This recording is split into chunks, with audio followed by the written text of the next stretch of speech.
Nahiya ako doon sa bangko, ah. Ha? Nagpagod-pagod ako? Nagsayang ako ng pamasahe pagkatapos hindi naman nila tinanggap yung cheque na yan. Ano ba yan? Mabuti ba ibalik mo yan to sa Elaine na yun, ha? Ibalik mo yan. Ngayon din, ibalik mo. Hindi susungal ko tong cheque na to sa bibig mo.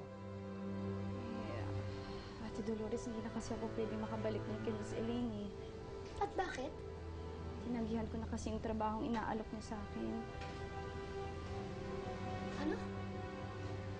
Eh kasi ate, gusto niya akong magpa-interview dun sa mga reporters tapos sisiraan ko si Miss Michiko.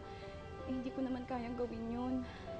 Yung manira ako ng ibang tao para sa sarili kong kapakanan. Kaya naman pala, ha? Kaya naman pala hindi tinanggap, eh. Kaya naman yung pagkakayan, ha? Nakahilip na nga ang punta, ha? Awatin niyo! Binubog mo kagandahan ng nina ko! O, ito, lamunin mo. Ayan, lamunin mo. Lamunin mo. Lamunin mo. Lumalaban ka sa akin, ha? Lumalaban ka sa akin. Lumalaban ka na sa akin.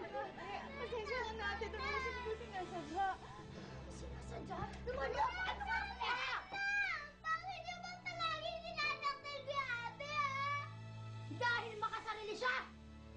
Wala siyang pakialam kahit magutom tayo dito. Wala siyang pakialam kahit makulong kami ng Lola Biring. Dahil para sa kanya may prinsipyo siya, prinsipyo! Lintik! Makasarili ka, yun ka! Wow, best actress! Ang ganda ng linya mo doon, te.